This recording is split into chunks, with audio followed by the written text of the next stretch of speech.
الحمد لله حمدا كثيرا كما أمر ونشهد أن لا إله إلا الله وحده لا شريك له ونشهد أن سيدنا محمدا عبده ورسوله صلى الله على محمد وعلى آله وأصحابه ما اتصلت عين بنظر أوصيكم عباد الله وإياي أولا بتقوى الله فقال جل جلاله عظيما أعوذ بالله من الشيطان الرجيم بسم الله الرحمن الرحيم يا أيها الذين آمنوا كتب عليكم الصيام كما كتب على الذين من قبلكم لعلكم تتقون صدق الله مولانا العلي العظيم وقال النبي صلى الله عليه وسلم للصائم فرحتان فرحة عند فطره وفرحة عند لقاء ربه رواه البخاري ومسلم அளவற்ற அருளாளனும் நிகரற்ற அன்புடையோனுமாகிய அல்லாஹு ஜல்ல ஷானுஹு வ தஆலாவின் திருநாமத்தினால் இன்றைய குத்பா பிரசங்கத்தை ஆரம்பம் செய்கின்றேன். இந்த உலகத்திற்கு இறுதியாகவும் அருளாகவும் அனுப்பி வைக்கப்பட்ட எங்களுடைய நபி முஹம்மது முஸ்தபா ஸல்லல்லாஹு அலைஹி வஸல்லம் அவர்களின் மீது அவர்களின் வாழ்க்கை வழிமுறைகளை எடுத்து நடந்த சஹாபாக்கள், தாபிஊன்கள், தபா தாபிஈன்கள் மற்றும் கியாமத்துடைய நாள் வரும் வரையில் எவரவர்களெல்லாம் அவர்களின் வாழ்க்கை வழிமுறைகளை எடுத்து நடப்பார்களோ அப்படிப்பட்ட நல்லோர்கள் அனைவர்களின் மீதும் அல்லாஹ்வின் சாந்தியும் சமாதானமும் கபூலியத்தும் அருளும் உருவாகட்டும். புனிதமான ஜும்ஆவுடைய பர்தை நிறைவேற்ற வேண்டும், முழுமையான நன்மைகளை அடைந்து கொள்ள வேண்டும் என்ற நல்ல நியத்துடன் நேர காலத்துடனே அல்லாஹ்வின் இல்லமாம் பள்ளிவாசலை நோக்கி வந்து அமைதியாக அமர்ந்திருப்போம். அல்லாஹு ஜல்ல ஷானுஹு வ தஆலாவின் நல்லடியார்களே, நேசர்களே, எல்லா நிலையிலும் எல்லா விடயங்களிலும் அல்லாஹ் ஒருவனையே பயந்து நடந்து கொள்ள வேண்டும் என்று தக்வாவுடைய வசியத்தை முதலில் எனக்கும் அதை துயர்ந்து உங்களுக்கும் நான் ஞாபகப்படுத்திக் கொள்கின்றேன். இன்றைய குத்பா பிரசங்கத்தை பொறுத்தவரையில் பல விஷயங்களை ஞாபகப்படுவது பொருத்தமாக இருந்தாலும் நேரம் காலத்தினுடைய தேவையை கருத்தில் கொண்டு மிக முக்கியமான தலையங்கம் இங்கு தெரிவிக்கப்பட்டிருக்கிறது. அதாவது ஷாபானுடைய மாதத்துக்கு விடை கொடுத்து ரமதானுடைய மாதத்தை எதிர்பார்த்து கொண்டிருக்கிறோம். எனவே அது சம்பந்தமான பல செய்திகளை ஞாபகப்படுவது பொருத்தம் என்ற காரணத்தினால் அந்த தலையங்கத்தை ஓரளவுக்கு சுருக்கமாகவும் விளக்கமாகவும் நோக்குவோம். திருமறை அல் குர்ஆன் சொல்லுகின்ற ஒரு ஆயத்தோடு இந்த தலையங்கத்தில் நுழைவோம். அல்லாஹ் ஜல்ல ஷானுஹு வ தஆலா ஈமான் கொண்டவர்களே என்று எங்களை அழைத்து உங்களுக்கு முன்னால் இருந்தவர்கள் மீது கடமையாக்கப்பட்டது போல விதியாக்கப்பட்டது போல நோன்பு உங்கள் மீது விதியாக்கப்பட்டுள்ளது. நோக்கம், நீங்கள் தக்குவாதாரிகளாக, பயபக்தியாளர்களாக, இரகசியமாக, பரகசியமாக, சமூகத்துக்கு மத்தியில் தனிப்பட்ட முறையில் ஒரு வியாபாரத்தில் கொடுக்கல் வாங்கலில் உங்களுடைய எல்லா விஷயங்களிலும் அல்லாஹ்வை பயந்து நடக்கின்ற தக்குவாதாரிகளாக நீங்கள் ஆக வேண்டும் என்பதற்காக இந்த அல் குர்ஆன் காரணத்தை சொல்கிறது. யா அய்யுஹல்லதீன ஆமனூ குதிப அலைக்குமுஸ் ஸியாம், ஈமான் கொண்ட ஜனங்களே, குதிப அலைக்குமுஸ் ஸியாம், உங்கள் மீது நோன்பு விதியாக்கப்பட்டுள்ளது. கமா குதிப அலல்லதீன மின் கப்லிக்கும் லஅல்லக்கும் தத்தகூன், உங்களுக்கு முன்னிருந்தவர்களின் மீது கடமையாக்கப்பட்டது போல அந்த நோன்பு கடமையாக்கப்பட்டுள்ளது. லஅல்லக்கும் தத்தகூன, நீங்கள் தக்வாதாரிகளாக ஆக வேண்டும் என்பதற்காக என்று அல்லாஹ் ஜல்ல ஷானுஹு வ தஆலா சூரா பக்ராவினுடைய 183வது வசனத்தில் இந்த செய்தியை சொல்கிறார். எங்களுக்கு தெரியும், சென்ற 2024ஆம் ஆண்டு, 23ஆம் ஆண்டு, 22ஆம் ஆண்டு, 21ஆம் ஆண்டு, கிட்டத்தட்ட 4 வருஷத்தை கணக்கு வைத்து பாருங்க. எங்களோடு இருந்து எங்களோடு நோன்பு நோற்று எங்களோடு முன்சப்பிலே அக்கம் பக்கத்தில் வலது இடத்தில் தொழுதவர்கள் எத்தனை பிரிந்து மன்னர்கள் தொடங்கிக் கொண்டிருக்கிறார்கள். மன்னர் அடக்கப்பட்டிருக்கிறார்கள். அவர் வருவார்களா? மீண்டும் சந்திப்பார்களா? அவர்களுக்கு அந்த நோன்பு சந்தர்ப்பம் கிடைக்குமா?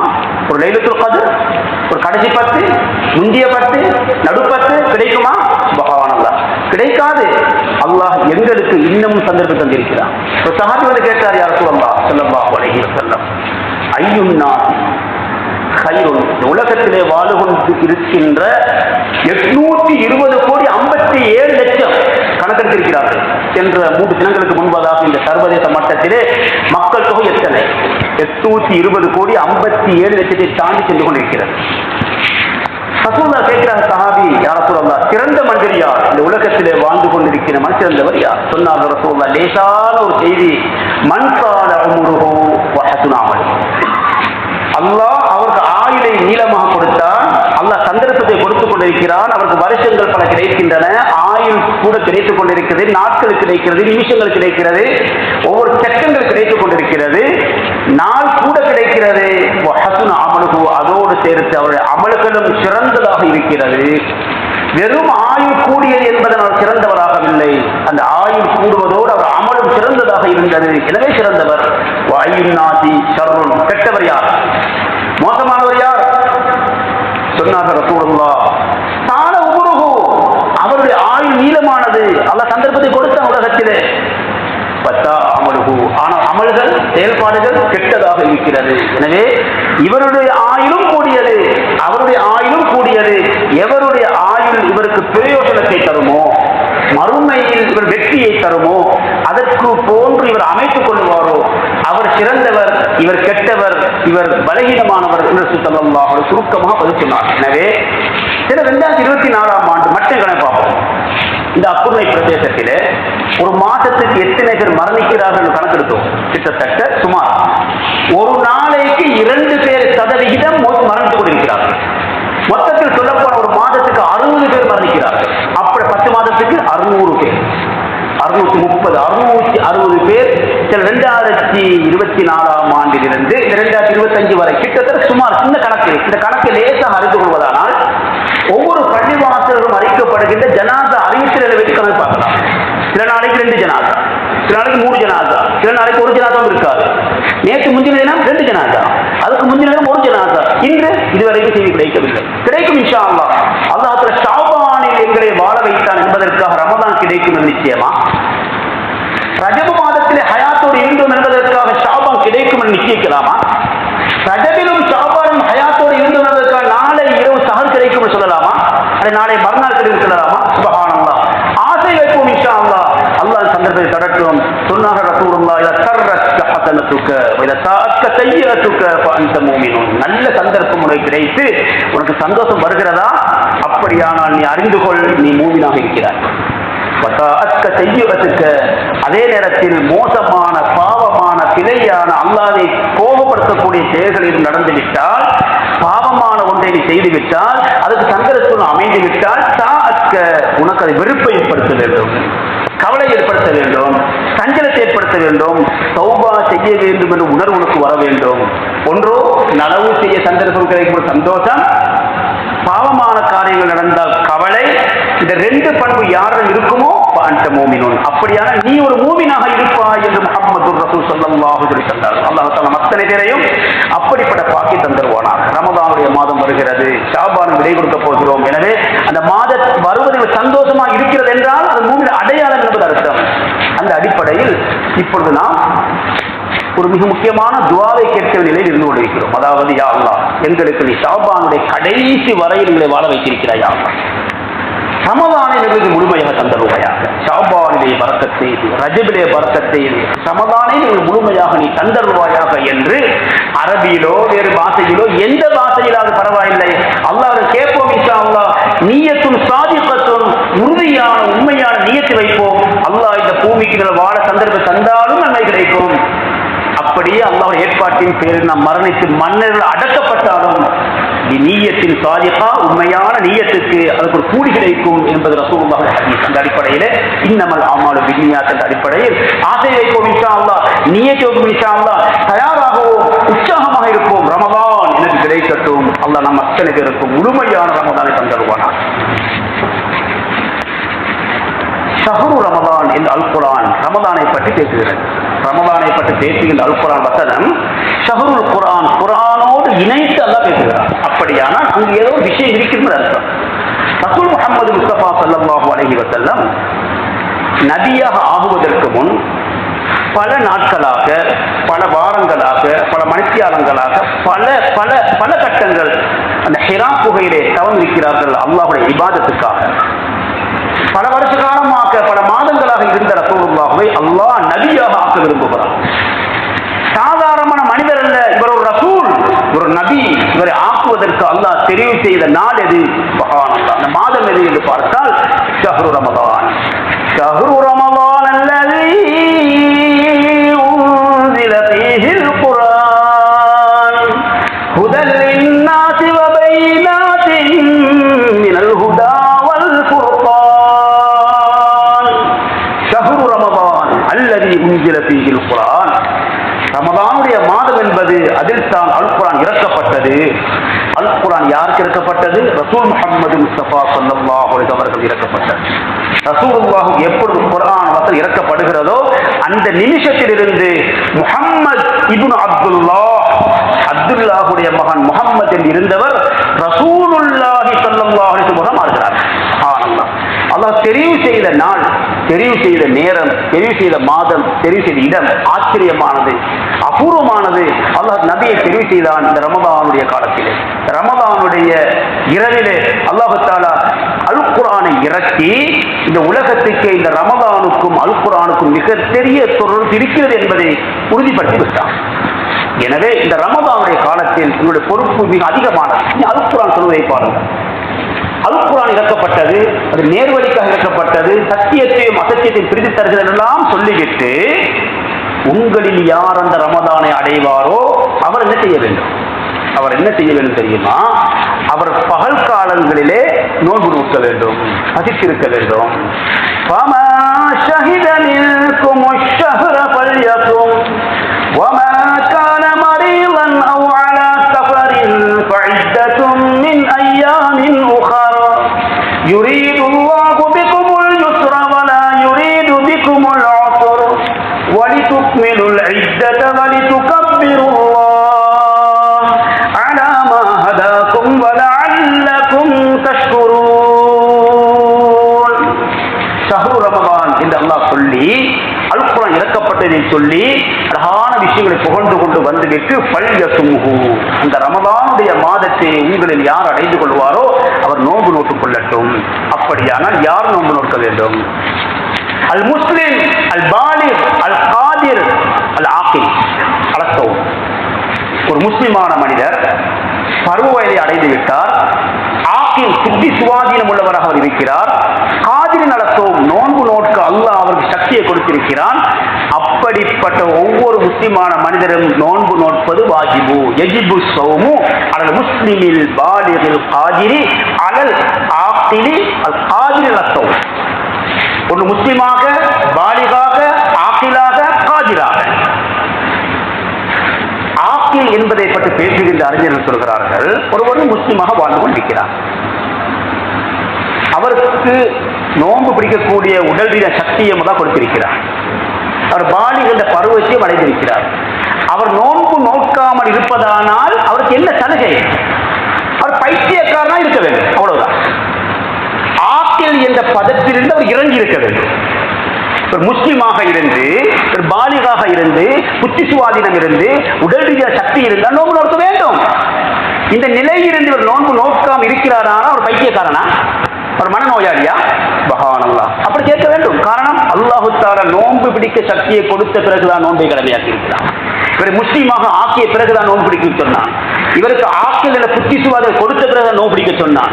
இவருக்கு அல்லாஹ் எல்லா சூழலையும் ஏற்படுத்தி கொடுத்து விட்டு நீ நோன்பு நோறு என்று சொன்ன பிறகு நான் நோன்பு பிடிக்க மாட்டேன். எல்லாமே நோன்பு பிடிக்க முடியாது.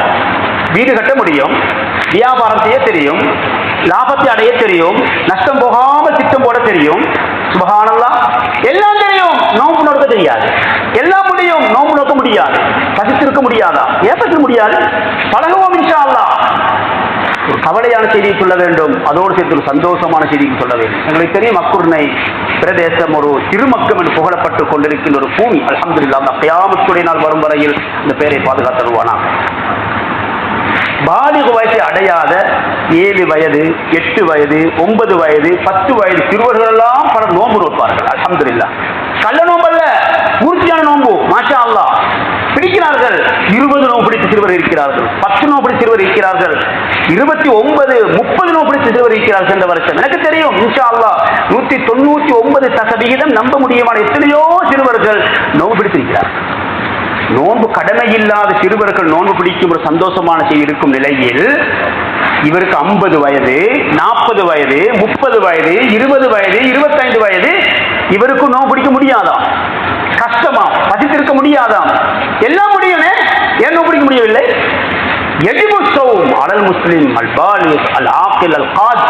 அல்லாஹ் சக்தியை கொடுத்து பருவத்தை அடைந்து புத்தி சுவாதீனம் இருந்து முஸ்லிமாக இருந்தால் அவர் நோன்பு நோட்டுத்தான் ஆக வேண்டும். இன்ஷா அல்லாஹ் நியத்து வைப்போம். இன்ஷா அல்லாஹ் இந்த பூமியிலே நாம் வாழும் காலமெல்லாம் நோன்பு நோட்போம். இன்ஷா அல்லாஹ் அல்லாஹ்வுடைய நாட்டத்தின் பேரில் அல்லாஹ் எங்களுக்கு நோயை தந்து அது ஒரு முக்கிய பிரயாணம் கொண்டு வந்து நோன்பு பிடிக்க முடியாத கட்டம் ஏற்பட்டால் அது மார்க்கம், அது சலுகை. அதைத்தான் அல் குர்ஆன் தொடர்ந்து சொல்லுகிறது. உங்களில் யார் நோயாளியாக இருப்பாரோ அல்லது பிரயாணியாக இருப்பாரோ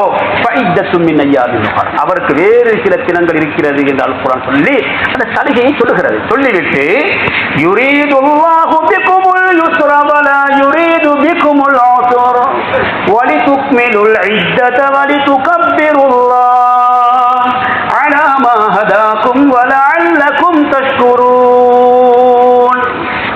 உங்களில் நோயாளி, உங்களுள்ள பிரயாணி வேறு காலங்களில் வேறு நாட்களை பிரித்துக் கொள்ளலாம் என்று சொல்லிவிட்டு யுரீதுல்லாஹு பிகுமுல் யுஸ்ர, அல்லாஹ் உங்களுக்கு கஷ்டத்தை தரவில்லை, லேசிப்படுத்த விரும்புகிறான். வலா யுரீது பிகுமுல் உஸ்ர, நோயாளியாக இருந்தால் நோம்பு பிடி, கஷ்டப்படுத்தவும் இல்லை, சிரமப்படுத்தவும் இல்லை. அல்லாஹ் இரக்கமுள்ளவன். எனவே யாருக்கெல்லாம் நோன்பு பிடிக்க வேண்டும் என்று இருக்கிறதோ அவர் பிடித்துத்தான் ஆக வேண்டும். இன்ஷா அல்லாஹ் யாருக்கெல்லாம் சலுகை இருக்கிறதோ முடியுமானவர்களோடு நோட்போம். எனவே அறிஞர்கள் சொல்லித் தருகிறார்கள், அல் மரீம் அல்லதி லா யுர்ஜா புர்உ, அல் மரீம் அல்லதி யுர்ஜா புர்உ. 2 வகை இருக்கிறது. ஒரு நோயாளி இருப்பார், நோய் குணமாகும் என்று எதிர்பார்க்க முடியுமானவர், அவருக்கு ஒரு சட்டம் வேறு. அல் மரீது அல்லதி லா யுர்ஜா புர்உ, கைவிடப்பட்ட நோயாளி, அவருக்கு ஒரு சட்டம் வேறு. இதே போல நோம்பு பிடிக்க முடியாத, கலா செய்ய முடியாத, அதாவா பிடிக்க முடியாத, இப்படி சலுகைகள் இருக்கின்ற சில சட்டங்கள் இருக்கின்றன. உலமாக்களை அணுகி, உதாரணத்துக்கு எங்கள் வீட்டில் ஒரு நோயாளி இருக்கிறார், இவருக்கு நோம்பு கலாவாக பிடிக்கவும் முடியாது, இவருக்கு அதாவும் பிடிக்க முடியும், இவர் என்ன செய்ய வேண்டும்? இவருக்கு சிதியா எப்படி கொடுப்பது, எப்படி அழைச்சு கொடுப்பது, எத்தனை கிரேஸ் கொடுப்பது என்றெல்லாம் சட்டங்கள் இருக்கின்றன.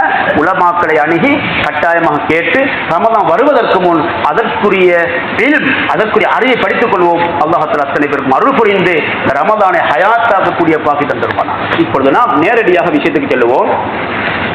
ரமதானுடைய மாதம் எங்களுக்கு கிடைத்தால் நாம் செய்ய வேண்டிய மிக முக்கியமான செய்தி ஒன்றுதான் நோன்பு நோட்பதில் பார்த்தோம். அப்படியானால் அல் குர்ஆன் சொல்லுகிறது ஏன் நோன்பு நோக்க வேண்டும் என்று அல்லாஹ் காரணத்தை சொன்ன தக்வா என்ற அடிப்படையில் உள்ள மனிதர்களாக நீங்கள் மாறிவிட வேண்டும் என்பதற்காக. தக்வா என்றால் என்ன என்று அறிஞர்கள் 3 வகையாக பேசுகிறார்கள். தக்வா என்றால் என்ன? உதாரணத்துக்கு கண்ணுக்கு விளங்காத எத்தனையோ இருக்கிறது நம்பிக்கொண்டிருப்போம். இந்த கரண்டை கண்டிருக்கிறோமா? ரூஹை கண்டிருக்கிறோமா? சுப்ஹானல்லாஹ். காணவில்லை, ஆனால் நம்பி இருக்கிறோம். ரூஹை காணவில்லை, நம்பி இருக்கிறோம். சொர்க்கத்தை காணவில்லை, நம்பி இருக்கிறோம். ஈமான் மறைவால் நம்பி இருக்கிறோம்.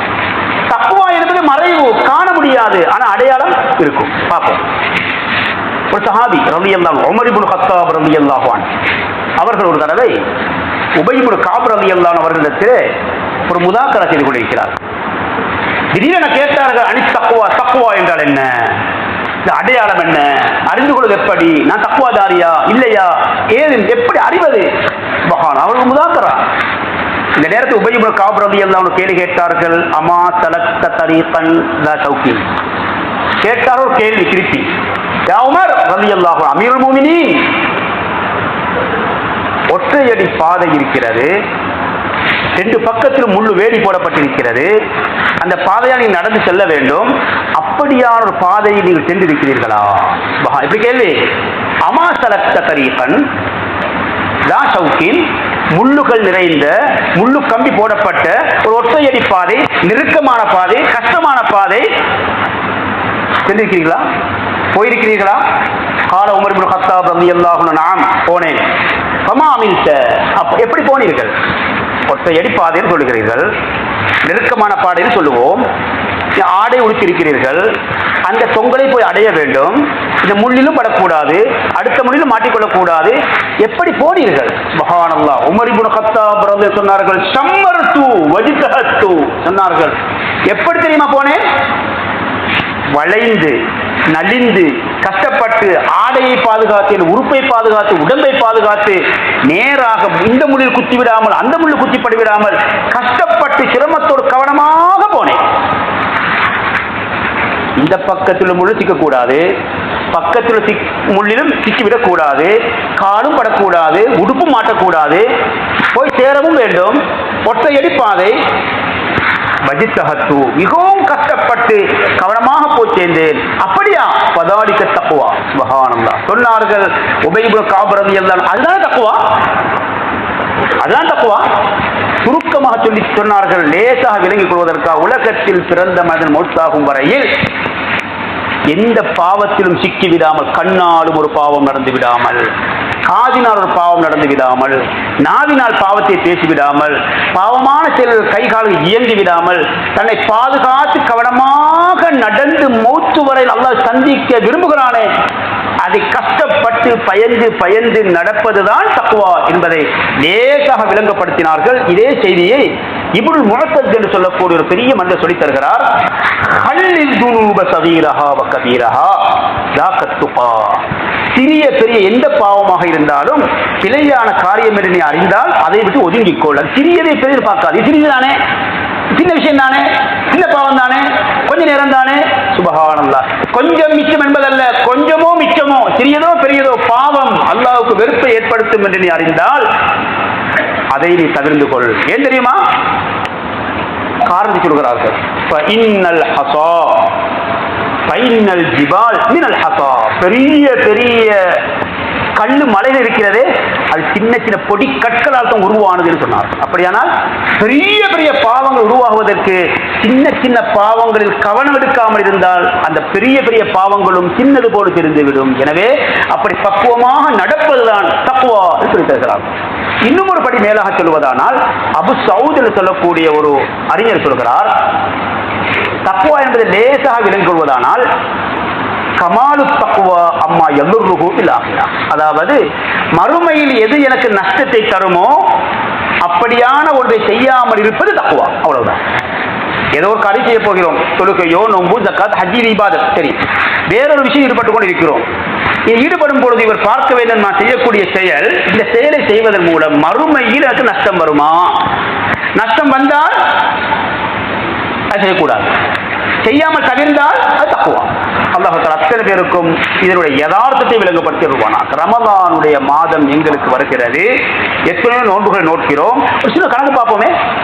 என்னுடைய வயசு 50, என்னுடைய வயசு 60, என்னுடைய வயசு 70, என்னுடைய வயசு 30, என்னுடைய வயசு 40. ஒவ்வொரு வயசையும் பாருங்கள், அவரவர் வயசை பார்த்து 40 வயசில் வாழக்கூடியவருக்கு எத்தனை ரமலான் கிடைத்திருக்கும்? ஒரு கேள்வி. 70 வயசுலவருக்கு எத்தனை ரமலான் கிடைத்திருக்கும்? ரெண்டாவது கேள்வி.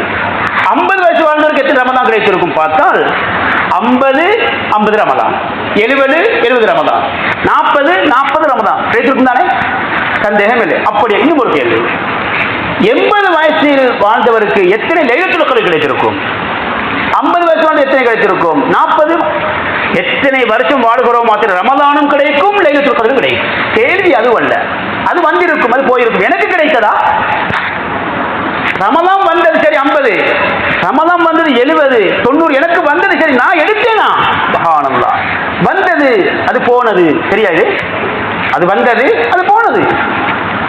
லைலத்துல் கத்ர் வந்தது அது போனது, சரியா? இது 50 வயது வாழ்ந்தேன், 70 வயது வாழ்ந்தேன், 30 வயசு வாழ்ந்து கொண்டிருக்கிறேன், 40 வாழ்ந்து லைலத்துல் கத்ரை நான் எடுத்தேனா? இன்ஷா அல்லாஹ் போனது போகட்டும், எடுப்போம் இன்ஷா அல்லாஹ். இந்த ரமலான் வந்திருக்கிறது, அல்லாஹ் தஆலா அத்தனை பேருக்கு அருள் புரிய வேண்டும். இந்த ரமலானை முழுமையாக தர வேண்டும். இந்த 2024ஆம் ஆண்டு அல்லாஹ் என்னோட ஹயாத்தை போட்டிருந்தால் முழு ரமலானை ஹயாத்தாக்குவேன் உறுதி கொள்ளுங்கள் இன்ஷா அல்லாஹ். முதலாவது 10ஐயும் ஹயாத்தாக்குவோம், 2வது 10ஐ ஹயாத்தாக்குவோம், 3வது 10ஐ ஹயாத்தாக்குவோம். குறிப்பாக லைலத்துல் கத்ர் அடைந்து கொள்வோம் என்ற உறுதியான நியத்தை வைப்போம் இன்ஷா அல்லாஹ். அல்லாஹ் தஆலா இந்த நியத்தை கபூல் செய்ய வேண்டும், அந்த நியத்தோடு சேர்த்து முயற்சி செய்ய வேண்டும் என்பதுதான் இந்த குத்துபா பிரசங்கத்தின் 2வது பகுதி. இப்பொழுதுதான் 3வது பகுதிக்கு நகர வருவோம். அது என்ன தெரியுமா? ஏற்கனவே கூறப்பட்டது போல ரமதானுடைய மாதத்துக்கும் அல் குர்ஆனுக்கும் மிகப்பெரிய தொடர்பு இருக்கிறது என்று பார்த்தோம். அப்படியானால் அந்த அல் குர்ஆனோடு எங்களுடைய தொடர்பை எப்படி கூட்டுவது? 5 வகையில் கூட்டலாம், 5 வகையாக கூட்டலாம். அது எப்படி என்று பாருங்கள். ஒன்று என்ன தெரியுமா? ஹக்குல் குர்ஆன் இருக்கிறது. அல் குர்ஆனுக்காக நாம் செய்ய வேண்டிய கடமைகள். ஒரு முஸ்லிமை பொறுத்தவரையிலே அல்லாஹ்வுடைய வேதத்தை நம்பிய ஒரு மனிதன், மூமினான மனிதன், அந்த அல் குர்ஆனுக்கு செய்ய வேண்டிய 5 கடமைகள், பொறுப்புகள் இருக்கின்றன. அந்த பொறுப்பை சரியாக முறையாக ஒரு முஸ்லிமான மனிதன் செய்யத்தான் வேண்டும். அதில் பலகீனம் காட்ட முடியாது, அதை புறமுதுகு காட்டி அதை விட்டுவிட முடியாது. அதற்குரிய ஹக்கை செய்துதான் ஆக வேண்டும். அந்த ஹக்கு என்ன தெரியுமா? 5 இருக்கிறது. பார்ப்போம். முதலாவது ஈமானுஹு வ தஸ்தீகுஹு சொல்லுவார்கள். ஈமான் கொள்ளுவது. ஈமான் கொள்ளுவது என்றால் அல்லாஹ்வுடைய வேதத்தை அல்லாஹ்வுடைய வேதம் என்று நம்புவது. இது உண்மையான வேதம், இதற்கு நிகராக ஒன்றில்லை, எந்த பிழையும் இல்லை, எந்த சந்தேகமும் இல்லை, இது அல்லாஹ் தான் இறக்கினான், நபி மீது தான் இறக்கினான், இது சந்தேகம் இல்லாத வேதம் என்று தஸ்தீக் பண்ணுவது, உண்மைப்படுத்துவது ஈமான் கொள்ளுவது. இரண்டாவது ஒன்று இருக்கிறது தெரியுமா?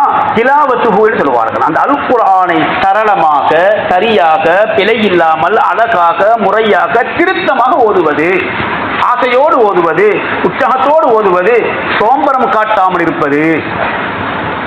சிறப்பை பின்னால் பார்ப்போம். மூன்றாவது ஒன்று இருக்கிறது ஹிஃபுஹு. சுப்ஹானல்லாஹ். அல் குர்ஆனை முடியுமான அளவுக்கு நம்ம கல்புக்குள்ளே சுமப்பது, ஹிஃபுல் செய்வது, மனனம் செய்வது. முடியுமான அளவுக்கு முழு குர்ஆனை ஹிஃபுல் செய்ய முடியுமா? அது சால சிறந்தது. அரைவாசிய முடியுமா? அதுவும் சிறந்தது. காவாசிய முடியுமா? அந்த அளவுக்கு சிறந்தது. என்னால் முடியாது, எனக்கு 10 சூறாவை தான் முடியும், அந்த 10 சூறா பாடமாக்குவோம். 20 பாடமாக்குவோம். என்னால் 30 சூறாவை 30 பாடமாக்குவோம். இன்ஷா அல்லாஹ். அல் குர்ஆன் 114 சூறாவிலே எனக்கு 10 சூறா பாடம் இல்லை என்றால் வெட்கம் இல்லையா? எல்லாம் தெரியும். எல்லா இஸ்லாமிய கீத பாட்டு பாடம், சிங்கள பாட்டு பாடம், இங்கிலீஷ் பாட்டு கொஞ்சம் கொஞ்சம் தெரியும். அல் குர்ஆனில் 10 சூறா பாடம் இல்லை. என்ன ஆச்சரியம் இது? அல் குர்ஆனில் மிக முக்கியமாக குறைந்தபட்ச ஒரு 10 சூறாவை பாடமாக்குவோம் இன்ஷா அல்லாஹ். ஒரு 20 சூறாவை பாடமாக்குவோம் இன்ஷா அல்லாஹ். ஏன் பாடமாக்க முடியாது? எல்லாம் ஞாபகம் இருக்கிறதே. ஏன் இது ஞாபகம் இல்லாமல் போனது? ஒரு சூறாவை எடுத்து ஒரு 50 தடவை ஓத முடியாதா? ஒரு 100 தடவை ஓத முடியாதா? உதாரணத்துக்கு அலந்தர கைஃப என்ற அந்த சூறாவை திருப்பி 10, 20, 30, 40, 50 தடவை ஓதுவோமே, பாடம் வரும். அல்ஹம்துலில்லாஹ். எங்களுக்கு தெரியும், எல்லோருடைய கைகளிலும் இன்று போன் தவழ்ந்து கொண்டிருக்கிறது. ஸ்மார்ட் போன் சொல்லுகிறோம், எல்லாம் இருக்க சொல்லுவோம். நல்லதை எடுப்போமே.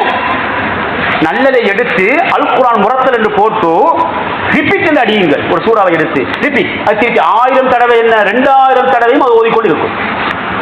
அது ஓதும் பொழுது குர்ஆனை திறந்து நாமும் ஓதினால் பாடம் வரும். எங்களில் யாராவது பாங்கை பாடமாக்கினோமா? இக்காமத்தை பாடமாக்கினோமா? கேட்டு பாடமாக்கினோம், அவ்வளவுதான்.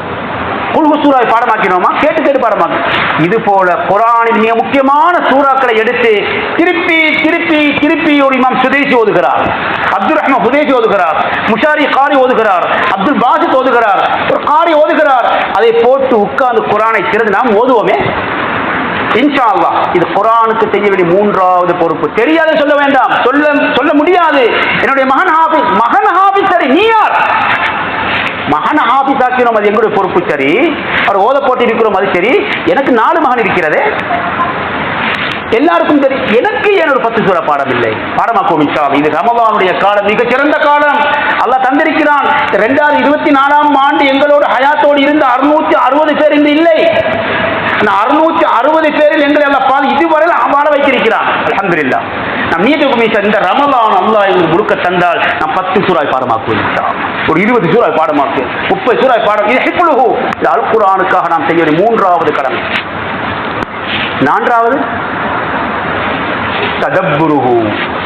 நாம் பாடமாக்கி இருக்கின்ற, அடிக்கடி ஓதுகின்ற அல் குர்ஆனில் அல்லாஹ் என்ன சொல்லுகிறான் என்று விளங்குவது, படிப்பது, நேரம் ஒதுக்குவது, அதை வாசிப்பது, அறிஞர்கள் நாடி செல்லுவது, கால் மடித்து உட்கார்ந்து கேட்பது, அதற்கென்று நேரம் ஒதுக்குவது. அல்லாஹ் என்ன சொன்னான்? 50 வருஷம் அலந்தர ஓதுகிறோமே, 60 வருஷம் அலந்தர கேட்கிறோமே, அல்லாஹ் என்ன சொன்னான் தெரியாது. அலம் தர கைஃப ஃபஅல ரப்புக பி அஸ்ஹாபில் ஃபீல். تضليل وأرسل عليهم طيرا أبابيل ترميهم بحجارة من سجيل فجعلهم كعصف مأكول.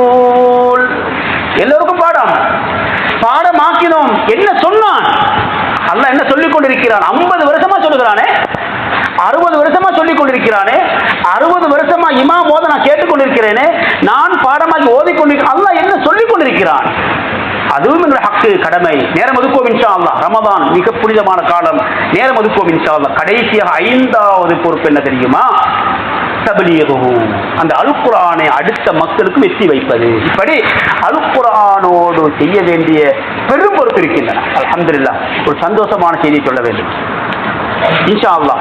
அல் குர்ஆன் 30 ஜுஸ் ஓதப்பட வேண்டும் என்பதற்காகவும், அது தொழுகையில் ஓதப்பட வேண்டும் என்பதற்காக அக்குறையில் இருக்கின்ற கிட்டத்தட்ட 70க்கும் மேற்பட்ட பள்ளிவாசல்களிலே, அதிகமான பள்ளிவாசல்களில் ஹாஃபிதுமார்களை போட்டு ஓதி தராவி தொழுகை கியாமுல் நடத்தப்படுகிறது. எங்களுக்கு நியத் வைப்போம் இன்ஷா அல்லாஹ், அந்த இமாம்கள் ஓதட்டும், பின்னால் தக்பீர் கட்டி நிம்மதியாக அந்த அல் குர்ஆனை கேட்போமே, ஹயாத்தாக்குவோமே. சென்ற வருஷம் அதுக்கு முந்தின விடுபட்டு இருக்கலாம், 1 நோன்பு 2 நோன்பு 5 நோன்பு 10 நோன்பு விடுபட்டு இருக்கலாம், 1 தராவி 2 தராவி 5 விடுபட்டு இருக்கலாம். இந்த வருஷம் இந்த 2024ஆம் ஆண்டு அல்லாஹ் எனக்கு சந்தர்ப்பம் தந்தால் முழு குர்ஆனை சொல்லி கேட்போம் இன்ஷா அல்லாஹ். 30 ஜுஸை கேட்போம் இன்ஷா அல்லாஹ். 1 மணித்தியாலம், அரை மணித்தியாலம், 3/4 மணித்தியாலம், 1.25 மணித்தியாலம், இவ்வளவுதான். 10 மணித்தியாலம் அல்ல தராவி கியாமுல் 10 மணித்தியாலம் அல்ல. தக்பீர் கட்டினால் ருக்கு செய்வாரா? ருக்கு முடியுமா? ஓதி முடிந்தது? இப்படி யோசித்தே முடிஞ்சது, அவ்வளவுதான். அப்படி இல்லாமல் அல் குர்ஆன் ஓதப்படுகிறது. ஒரு ரக்காத்துக்கு 10 பக்கம் அல்ல, ஒரே ஒரு பக்கம் தான் ஓதுவார்கள், அவ்வளவுதான். அதில் கூட ஓத நேரம் போதாது. ஒரு பக்கம், ஒரு பக்கம் என்று ஓதினால் 20 ரக்காத், 20 பக்கம். 20 பக்கம் என்பது ஒரு ஜுஸு. இன்னொரு கணக்கு பார்த்தேன், அதை சொல்லுவேன் இந்த ஞாபகம் வருவதற்காக. ஒரு குர்ஆனிலே 30 ஜுஸு என்பது எங்களுக்கு தெரியும். ஒரு ஜுஸுவிலே 10 தாள் என்பது எங்களுக்கு தெரியும். 10 தாளில் ஒரு பக்கத்தில் ஒரு வரி எத்தனை எழுத்து தெரியுமா? 35 எழுத்து இருக்கிறது. 35 எழுத்து என்றால் 15 வயது குர்ஆனில் கணக்கு பாருங்கள், 525 எழுத்து ஒரு பக்கத்தில். ஒரு பக்கம் குர்ஆனை நாம் கேட்டால், அதை நாம் ஓதினால் சுப்ஹானல்லாஹ் எங்களுக்கு நன்மை சொல்கிறேன். 35 எழுத்து தர 15 எழுத்து 525 எழுத்து. இந்த 525 எழுத்தில் நீங்கள் 10 பக்கத்தை ஓதினால் 5250 எழுத்து. 20 பக்கம் ஒரு ஜுஸுவை ஓதினால் 10,500 எழுத்து. இப்படி கணக்கு பாருங்கள், இதை 10ஆல் பெருக்குங்க. 1க்கு 10. சுப்ஹானல்லாஹ், அல்லாஹ் தான் 1க்கு 10 தருவான். அப்படியானால் நம்ம ஒரு ஜுஸு குர்ஆனால் 1,05,000 எழுத்தை ஓதி இருப்போம். சுப்ஹானல்லாஹ். எங்களுக்கு ஓத தெரியாது, தொழுகை இமாம் ஓதுகிறார், கேட்போமே. அதுக்கும் சோம்பரமா? அதுக்கும் கஷ்டமா? இன்ஷா அல்லாஹ் நியத் வைப்போம் இன்ஷா அல்லாஹ். குர்ஆனை ஹயாத்தாக்குவோம், குர்ஆனை ஓதுவோம், தொடர்பு கொள்வோம். கடைசியாக எங்களுக்கு முன்னால் வாழ்ந்த பெரும் மனிதர்கள் உதாரண புருஷர்களாக திகழ்ந்தார். அந்த அடிப்படையிலே கானலி ஷாஃபிஈ ரஹிமஹுல்லாஹ் ஃபி ரமதானுடைய மாதம் வந்துவிட்டால் இமாம் ஷாஃபிஈ ரஹ்மத்துல்லாஹி 60 ஹத்மத்தன் 60 தடவைகள் அல் குர்ஆனை தமாம் செய்வார்கள். அப்படியானால் ஒரு நாளைக்கு 2 தடவை குர்ஆன் ஓதி இருக்கிறார் என்று அர்த்தம். அதே போல அபூ ஹனீஃபா ரஹ்மத்துல்லாஹி பற்றி சொல்லப்படுகிறது, கான யக்திமுல் குர்ஆன ஃபி குல்லி யௌமின் வ லைலத்தின் மர்ரா. ஒவ்வொரு நாளும் காலையிலும் மாலையிலும் ஒரு ஜுஸு குர்ஆன் ஓதுவார்கள், ஒரு குர்ஆன் தமாம் செய்வார்கள். வஃபி ரமதானுடைய மாதம் வந்துவிட்டால் ஃபி குல்லி யௌமின் மர்ரத்தைனி, ஒரு நாளைக்கு 2 குர்ஆன் தமாம் செய்வார்கள். அப்படியானால் இமாம் ஷாஃபிஈ ரஹிமஹுல்லாஹ் அவர்களைப் போல 60 தடவை குர்ஆன் படிப்பார்கள். இன்ஷா அல்லாஹ் நாங்கள் நியத் வைப்போம் இன்ஷா அல்லாஹ், இந்த ரமதானுடைய மாதம் ஒரு குர்ஆன் 2 குர்ஆன் 3 குர்ஆன் 4 5 எங்களுக்கு எவ்வளவு ஏழுமோ அத்தனை குர்ஆனை ஓதி தமாம் செய்வோம். அதற்குடைய ஈமான் கொள்ளுவோம், அதை பாடமாக்க வேண்டிய பாடமாக்குவோம், அதை விளங்க வேண்டியதை விளங்க முயற்சிப்போம், அதை மக்களுக்கு சொல்லுவோம். அல்லாஹ் ஜல்ல ஷானுஹு வ தஆலா நல்லதை கேட்டு நல்லதை செய்த நல்லவர்களாக நம் அனைவரையும் அல்லாஹ் கபூல் செய்வானாக. ரப்பே எங்கள் குற்றம் குறைகளை மன்னிப்பாயாக. ரமதானுடைய மாதங்கள் அன்பிற்கு இருக்கிறது யா அல்லாஹ், ஷாபானுடைய மாதம் இறுதியிலிருந்து கொண்டிருக்கிறோம் யா அல்லாஹ். இந்த ரமதானுடைய மாதத்தை எங்களுக்கு முழுமையாக தந்தருவாயாக. அதனுடைய 1வது 2வது 3வது 10 முழுமையாக எங்களுக்கு தந்து, குறிப்பாக லைலத்துல் கத்ர் இரவை எங்களுக்கு தந்தருவாயாக. லைலத்துல் கத்ர் பாக்கியத்தை தந்தருவாயாக யா அல்லாஹ். உன்னுடைய குர்ஆனுக்கு செய்ய வேண்டிய 5 கடமைகள், அதை ஈமான் கொள்ள வேண்டியிருக்கிறது, அதை நாம் ஓத வேண்டியிருக்கிறது யா அல்லாஹ். அதை பாடமாக்க வேண்டும், அதே போல விளங்க வேண்டும், அதை அடுத்தவருக்கு சொல்ல வேண்டும். 5 தத்துவங்களை விளங்கி அந்த குர்ஆனுக்கு செய்ய வேண்டிய பொறுப்புகள் நிறைவேற்றி கலிமாவோடு வாழ்ந்து கலிமாவோடு மரணித்த அப்படிப்பட்ட ஜெயசீலர்களாய் ஆக்கிடுவாயாக.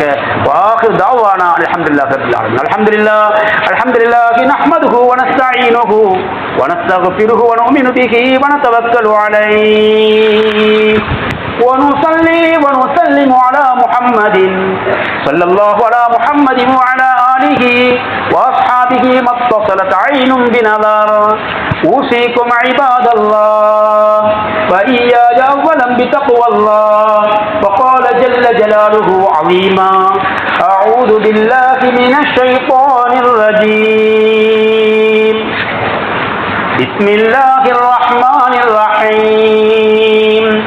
يا أيها الذين آمنوا كتب عليكم الصيام كما كتب على الذين من قبلكم لعلكم تتقون. بارك الله لنا ولكم بالقرآن العظيم ونفعنا وإياكم بالآيات والذكر الحكيم. أقول قولي هذا أستغفر الله لي ولكم فاستغفروه إنه هو الغفور الرحيم. أوصيكم ونفسي أولا بتقوى الله.